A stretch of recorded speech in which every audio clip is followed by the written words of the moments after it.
보시면 이 바벨론 제국이 있었고, 이 바벨론 제국을 메대와 바사가 연합하여서 공격하여 이 바벨론 제국을 패망시킵니다.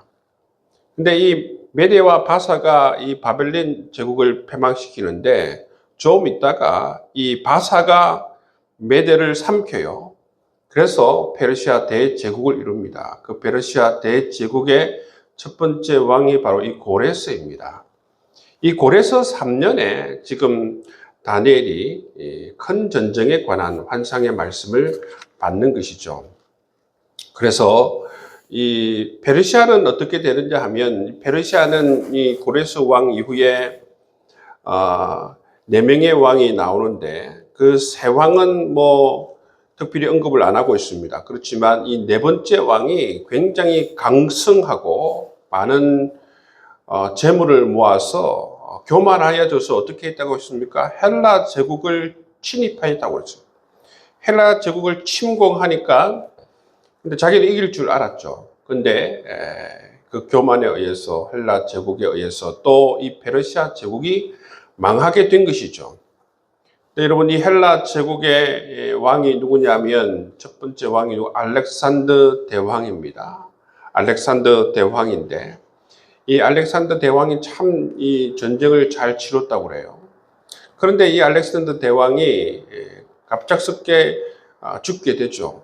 그러면서 이 헬라 제국의 그 넓은 땅을 어떻게 하느냐 하면 그 밑에 있었던 4명의 장군이 이 제국을 사분할하게 됩니다. 사분할하게 되는데 특별히 여러분 지난 다니엘서 11장 1절부터 20장까지 말씀을 보시면 북방왕과 남방왕에 관해서 그렇게 집중해서 나오는 것을 볼 수가 있죠.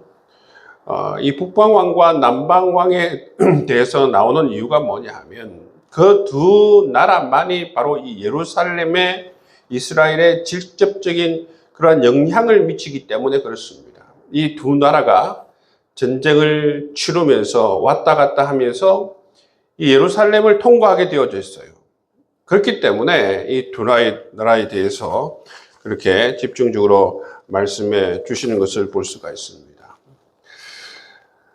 여러분, 이 다니엘서가 요한계시록만큼 여러분 읽기가 어려워요. 읽기가 어려운데, 근데 또 알고 보면 또 그렇게 어렵지는 또 않는 말씀이에요. 자, 오늘 21절 말씀부터 보시면 이 사람이 누구인가 하면 이 북방 왕, 북왕의 마지막 왕, 안티오코스 에피파네스 4세입니다. 이 왕에 대해서 마지막 절까지 다루고 있는 것을 볼 수가 있습니다. 이 안티오코스 에피파네스 4세에 대해서 이렇게 장황하게 다루고 있는 이유가 뭐냐면 이 사람이 굉장히 악랄한 그러한 왕입니다. 그리고 이 예루살렘에, 이스라엘에 정말 그렇게 가장 악랄하게 탄압한 그러한 왕이기 때문에 이 왕에 대해서 길게 다루고 있는 것을 볼 수가 있습니다. 이 사람에 대해서 소개하면서 뭐라고 얘기합니까? 21절 말씀에 보시면 비천한 사람이다 그렇게 소개하고 있죠. 그죠? 비천한 사람이다 그렇게 얘기하고, 이 사람이 어떻게 해서 나라를 얻게 되었는가? 21절 마지막에 보면 그가 평안한 때를 타서 속임수로 그 나라를 얻을 것이다 그렇게 말씀하고 있죠. 23절 말씀에 보면 이에 대해서 조금 더 설명하고 있습니다. 23절 말씀에 보시면 그와 약조한 후에 그는 거짓을 행하여 올라올 것이요 소수의 백성을 가지고 세력을 얻을 것이다 말씀하고 있어요. 이것을 보면 이 당시 이 안티오코스 에피파네스 4세가 이 나라를 이을 그러한 상황이 아니었다는 것을 알 수가 있죠. 이 안티오코스 에피파네스 4세를 지지하는 사람들은 소수였다는 것을 알 수가 있습니다. 근데 이 안티오코스 에피파네스가 나쁜 의미로 굉장히 정치력이 좋았어요. 그래서 버가모 왕에게 가서 도움을 받습니다. 그 혼란한 전국의 도움을 받아서 그래서 바로 이 국왕이 되는 것을 볼 수가 있습니다. 그것을 지금 이렇게 소개하고 있어요. 이 안티오코스 에피파네스 4세가 왕이 되는 과정을 21절과 23절에서 소개하고 있다는 것입니다. 그리고 사람들에게 어떻게 마음을 얻게 되는가 하면 24절 말씀해 보시면 그가 평안한 때에 그 지방의 가장 기름진 곳으로 돌아와서 그의 조상들과 조상들의 조상이 행하지 못하던 것을 행할 것이요 그는 노력하고 탈취한 재물을 무리에게 흩어주며 계략을 세워 얼마 동안 산성들을 칠 것인데 때가 이르기까지 그리하리라. 어떻게 해서 자기 사람들을 만드느냐 하면 이 노략물들, 탈취한 이 재물들을 무리들에게 나누어 주면서 자기 세력들을 점차 규합해 나가는 모습을 볼 수가 있다는 것이죠. 그 다음에 이 25절 말씀, 26절 말씀에 보면 이 안티오코스 에피파네스 이 4세가 애굽을 침공하는 모습을 볼 수가 있어요. 25절 말씀해 보시면 그가 그의 힘을 떨치며 용기를 다하여 큰 군대를 거느리고 남방왕을 칠 것이요. 남방왕도 힘이 크고 강한 군대를 거느리고 맞아 싸울 것이나 능히 당하지 못하리니 이는 그들이 계략을 세워 그를 침이니라. 그래서 이 북방왕 안티오코스 에피파네스 4세가 이 애굽을 치는데 애굽을 쳐서 어떻게 합니까? 승리하는 모습을 볼 수가 있습니다. 승리하고 그 다음에 이 애굽은 자중 질환을 일으켜서 그래서 이 애굽은 그렇게 매우 혼란해지는 것을 볼 수가 있습니다. 26절 말씀에 보면 그의 음식을 먹는 자들이 그를 멸하리니 그의 군대가 흩어질 것이요 많은 사람이 엎드러져 죽으리라. 이 뭐냐면 이 애굽 왕을 도우는 후견인들, 그의 음식을 먹는 자들이 바로 이 후견인들입니다. 왕을 도와주는 사람이죠. 애굽 왕을 도와주는 사람이 이 충고를 잘못해서 방향 제시를 잘못해서 바로 이 애굽이 자중 질환을 일으켜서 그렇게 멸망을 당한 이야기를 그렇게 서술하고 있는 것을 볼 수가 있는 것입니다. 그리고 이 북방 왕인 이 안티오코스 에피파네스 4세가 애굽과의 1차 전쟁을 마치고 또 어디를 거쳐서 자기 나라 시리아로 돌아갑니까? 이 예루살렘을 반드시 거치게 되어 있습니다. 이 시리아는 이 이스라엘의 위에 북쪽에 있어요. 레바논과 시리아는 이스라엘 여러분 갈릴리 호수 그 위에 북쪽에 있습니다. 레바논과 시리아가 북쪽에 있어요. 그렇기 때문에 애굽은 저 남쪽에 있지 않습니까? 그렇기 때문에 반드시 시리아가 애굽을 침공할 때도 애굽을 거쳐서 가야 되고 예루살렘을 거쳐서 가야 되고 애굽이 시리아를 침공할 때도 이 예루살렘을 거쳐서 북으로 가야 돼요. 그렇기 때문에 언제나 이 남방왕과 북방왕이 전쟁을 치를 때는 반드시 이 예루살렘을 거치게 되는 것입니다. 1차 지금 이 남방왕과 북방왕의 전쟁도 마찬가지예요. 이 북쪽에 있는 안티오코스 에피파네스 4세가 전쟁을 일으켰지만 어디로 거쳐서 이 애굽으로 갑니까? 예루살렘을 거쳐서 애굽으로 갑니다. 갔다가 승리하면서 올라오면서 또 어디로 거칩니까? 예루살렘을 거치게 되어져 있어요. 승리하며 지금 자기 본국으로 돌아갈 때에 어떻게 합니까? 28절 말씀에 보면 그들의 만행을 이야기하고 있습니다. 북방왕은 많은 재물을 가지고 본국으로 돌아가리니 그는 마음으로 거룩한 언약을 거스르며 자기 마음대로 행하고 본토로 돌아갈 것이며 이것이 어디에서 행한 일이냐면 바로 예루살렘에서 행한 일이라는 것입니다. 승리하며 돌아갈 때에 이 안티오코스 에피파네스 4세가 이 예루살렘을 침공하여서 이 예루살렘에 있는 이러한 많은 재물을 가지고 또 거룩한 언약을 거스르며 자기 마음대로 이 예루살렘을 침공하여서 만행을 저지르고 그렇게 해서 돌아갔다는 것입니다. 역사를 보시면 원래 이 예루살렘 제사장이 사독계열의 야손이란 대제사장이 있었습니다. 근데 이때 침공하여서 어떻게 하느냐 하면 돈을 받고 다른 사람을 세워요. 대제사장으로. 그렇게 이 사독계열의 대제사장이 완전히 이제 깨져버립니다. 돈을 받고 다른 사람을 세움을 말미암아 그런 만행을 저지르고 자기 나라로 돌아가는 것을 볼 수가 있어요. 그 다음에 이 29절 이하에 보시면 또 2차 애국 원정 전쟁에 대해서 이야기하고 있는 것을 볼 수가 있어요. 29절 보시면 작정된 기한에 그가 다시 나와서 남방에 이를 것이나 이번이 그 전분만 못하리니 왜 그러냐면 30절 말씀해 보시면 이는 귀띔의 배들이 이르러 그를 칠 것임이라. 귀띔의 배들이 나와서 그들을 칠 것이다 라고 하는 것은 그 주위에 있는 세력들이 이 북방왕을 친다는 것입니다. 이것과 더불어서 북방왕을 쳐서 어떻게 합니까? 이 북방왕이 패전을 하는 것을 볼 수가 있죠. 또 이 북방왕은 패전을 하고 나서 또 어디로 거쳐서 돌아갑니까? 예루살렘을 거쳐서 돌아가죠. 그죠?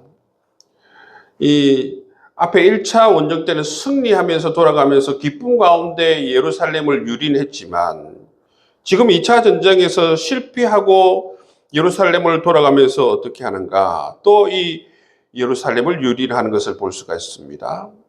30절 말씀해 보시면 그가 낙심하고 돌아가면서 맺은 거룩한 언약에 분노하였고 자기 땅에 가서는 맺은 거룩한 언약을 배반하는 자들을 살필 것이며 군대는 그의 편에 서서 성소 곧 견고한 곳을 더럽히며 매일 드리는 제사를 폐하며 멸망하게 하는 가증한 것을 세울 것이며 그가 또 언약을 배반하고 악행하는 자를 속임수로 타락시킬 것이나 오직 자기 하나님을 아는 백성들은 강하여 용명을 떨치리라 말씀하고 있죠. 그죠? 그러니까 이 실패하고 전쟁에 패전하고 낙심하고 돌아가면서 예루살렘을 거쳐서 돌아가면서 바로 이 예루살렘을 유린하는 것을 볼 수가 있어요. 성소를 더럽혔다고 그랬죠. 그죠? 매일 드리는 제사를 못 드리게 하고 성소를 더럽히는 것입니다. 그리고 멸망에 가증한 것을 세운다. 그것은 바로 우상 숭배를 하게 한다는 것입니다. 자기 나라에 신을 세우고 우상을 세우고 우상 숭배를 하는 모습을 볼 수가 있는 것입니다. 그런 가운데에 32절 말씀해 보시면 오직 자기 하나님을 아는 백성은 강하여 용명을 떨치리라 말씀하고 있습니다. 어떻게 보면 하나님께서 지금 다니엘에게 이 고레서 3년 다니엘에게 이 큰 전쟁에 관해서 미리 말씀해 주시는 이유가 뭔가 바로 이것입니다. 오직 자기의 하나님을 아는 백성들은 강하여 용명을 떨치리라. 이런 큰 전쟁의 시기가 이렇게 굉장히 오랜 시기 동안 일어날 것인데 그 가운데에서 어떻게 하라는 것입니까? 믿음을 지키라는 것입니다. 정말 불과 같은 이런 환난과 고난 가운데에서 하나님께서는 믿음을 지키기를 원하신다는 것입니다. 33절 말씀에 보시면 사람들이 얼마나 많은 어려움을 당합니까? 백성 중에 지혜로운 자들이 많은 사람을 가르칠 것이나 그들이 칼날과 불꽃과 사로잡힘과 약탈을 당하여 일어날 동안 몰락하리라. 이것은 이러한 안티오코스 에피파니스 4세의 그러한 침공에 의해서 그런 만행에 의해서 많은 사람들이 이처럼 사로잡히고 여러분 순교를 당하는 모습을 볼 수가 있다는 것입니다. 또 그러한 가운데에서 34절 말씀에 보면 또 많은 사람들은 속임수로 그들과 결합한다. 그쪽으로 또 넘어가는 사람들도 있는 것이죠. 이런 어떤 어려움을 겪는다는 것입니다. 또 35절 보시면 또 그들 중 지혜로운 자 몇 사람이 몰락하여 무리 중에서 연단을 받아 정결하게 되며 희게 되어 마지막 때까지 이르게 하리니 이는 아직 정한 기한이 남았습니다. 이런 가운데에서 또 어떤 사람들은 이들과 끝까지 저항하고 또 순교의 길을 걸어가는 사람들도 있다는 것을 말씀해 주고 있다는 것입니다. 이것이 이제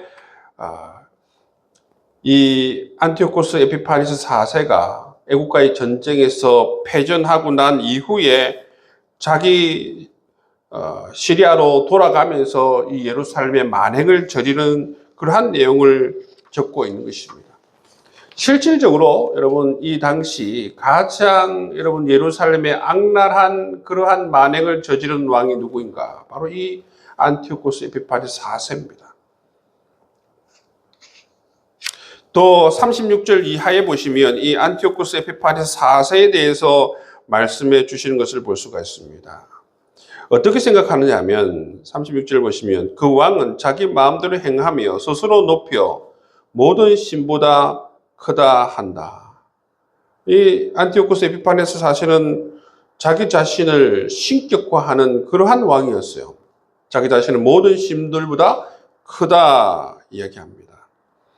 그리고 36절 말씀에 보면 신들의 신이다. 하나님을 모독하는 그러한 말을 하고 자기는 모든 신들보다 크고 신들 중에 신들이라 하면서 하나님의 성전을 유린하고 하나님의 성전에 멸망에 가증한 것을 세우고 하나님의 백성들을 죽이고 하는 일들을 그런 만행들을 저질렀다는 것이죠. 이 안티오코스 에피파니스 4세는 38절 말씀에 보면 강한 신을 공경한다. 강한 신을 공경한다. 어떻게 보면 그 이방 신이죠. 자기 신을 그렇게 공경하는 것을 볼 수가 있습니다. 한마디로 말하면 전쟁에 승리하게 하는 그러한 신을 공경한다. 이 당시 안티오코스 에피파니스 4세는 누가 전쟁에서 승리케 하는가 하면 자기가 믿고 있는 그 이방신이 전쟁에서 승리를 일으킨다고 생각했기 때문에 그 이방신을 공경한다. 그렇게 말하고 있습니다. 여러분, 이처럼 안티오코스 에피파니스 4세는 이러한 사람이에요. 굉장히 교만하고 굉장히 악랄한 그러한 왕임을 그렇게 말씀해 주고 있습니다. 그리고 40절 이하에 보시면 또 마지막 이 남방왕과의 전쟁을 다루고 있습니다. 3차 전쟁에 관해서 말씀하고 있죠. 40절 말씀에 보면 마지막 때에 남방왕이 그와 힘을 겨룰 것이나 북방왕이 병거와 마병과 많은 배로 회오리 바람처럼 그에게로 마주와서 그 여러 나라를 침공하여 물이 넘친같이 지나갈 것이요. 그래서 끝내 이 안티오코스 에피파니스 4세가 승리하는 모습을 볼 수가 있습니다. 승리하고 43절 말씀에 보면 그가 권세로 애굽의 금은과 모든 보물을 차지할 것이요 리비아 사람과 구스 사람이 그의 시종이 되리라. 승리했어요. 이 남방왕과의 전쟁에서 승리합니다. 그런데 그의 말년을 보면 어떻게 해서 이 안티오코스 에피파네스가 그 모든 권자에서 물러가게 되고 죽게 되는가?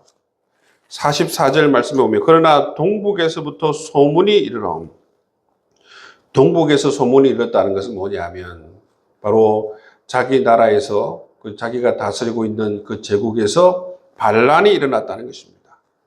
그가 동북에서부터 소문이 이르러 그를 번민하게 하므로 그가 분노하여 나가서 많은 무리를 다 죽이고 멸망시키고자 할 것이요. 그가 장막 궁전을 바다와 영화롭고 거룩한 산 사이에 세울 것이나 그의 종말이 이르니 도와줄 자가 없으리라. 이런 보시면 마지막에 보시면 이 동북에서 반란이 일어나고 그런 어려움 가운데 있을 때에 이 안티오코스 에피파네스 4세가 갑작스런 종말을 맞이하게 되어서 죽게 된다라는 것을 말씀해 주고 있습니다. 하나님께서 이처럼 다니엘에게 그 당시 그 시대 가운데에서 정말 큰 전쟁, 이 마지막 다니엘의 관점에서는 종말의 시대죠. 종말의 시대에 일어나게 될 그러한 큰 전쟁에 대해서 말씀해 주시고, 특히 그 가운데에서 남방왕과 북방왕에 대해서 그렇게 다루고 있고, 그들이 어떻게 해서 이 예루살렘에 이처럼 끔찍한 일을 벌이고 만행을 저지르고 하는지를 잘 보여주고 있습니다. 이런 것은 이 전쟁이 일어나면 반드시 어떻게 합니까? 배반하는 사람들이 생겨나는 것이죠. 믿음을 배반하는 사람들, 그쪽에 붙어서 또 살 길을 찾는 자들이 생겨나는 것입니다. 그런데 여러분, 원래 다니엘은 어떤 사람입니까? 이 바벨론 밑에 있을 때, 느부갓네살 왕 밑에 있을 때도 믿음을 위해서 목숨을 던지는 자 아닙니까? 그런 이 다니엘에게 이 말씀을 해 주시면서 이가 이런 이야기들을 바로 이 하나님의 백성들에게 말하여서 정말 이 말세에 믿음을 지키며 그렇게 살아가기를 위해서 이런 말씀을 해 주시는 것을 우리가 볼 수가 있는 것입니다. 여러분, 어떻게 보면 이 이스라엘은, 이 예루살렘은 정말 눈물겨운 그러한 침공의 역사를 겪은 나라예요. 1000년 이상 나라를 잃어버리고 그렇게 온 천지로 떠돌며 살았던 민족이 바로 이 이스라엘입니다. 그래서 오늘날 보시면 이스라엘이 그 자기 땅에 대해서 굉장한 집착이 있지 않습니까? 그리고 얼마나 강합니까? 여러분, 이 중동에 있는 이슬람 국가들이 다 붙어도 모든 나라와 다 싸워서 승리할 만큼 굉장히 또 강한 그런 면모를 보여줄 수 있습니다. 땅에 대한 어떤 집착이 많은 이유가 뭐냐면, 그런 오랜 세월 동안 이처럼 약하기 때문에 침공을 당하고 또 나라를 빼앗겨서 정말 온 천지로 흩어져서 1000년 가까이 여러분 그렇게 흩어져 살면서 받았던 그런 여러 가지 모욕들, 여러분 그런 것들이 바로 그들을 그렇게 강하게 한 것인 줄 모르겠습니다. 여러분, 오늘 이 말씀을 통해서 하나님께서 이처럼 장황한 그러한 이야기 속에서 이런 큰 어려움을 겪게 될 것이다, 이렇게 말씀해 주시는 것은 이러한 어려움 가운데서, 정말 불과 같은 이러한 고통과 어려움 가운데에서 흔들리지 않고 하나님의 백성들은 믿음을 지키며 살아가기를 원하며 바로 하나님께서는 이 말씀을 해 주시는 것을 볼 수가 있습니다. 여러분, 우리가 이 땅을 살아가면서 크고 작은 그러한 고통과 어려움을 겪습니다. 그렇지만 여러분, 크고 작은 어려움을 겪지만 우리의 마음은 여러분 한결같이 오직 하나님을 사랑하고 오직 하나님만 신뢰하고 오직 하나님께 소망을 두며 여러분 이러한 어려움 시기들을 잘 여러분 이겨나갈 수 있는 여러분 될 수 있기를 주의 이름으로 축복합니다. 기도하겠습니다.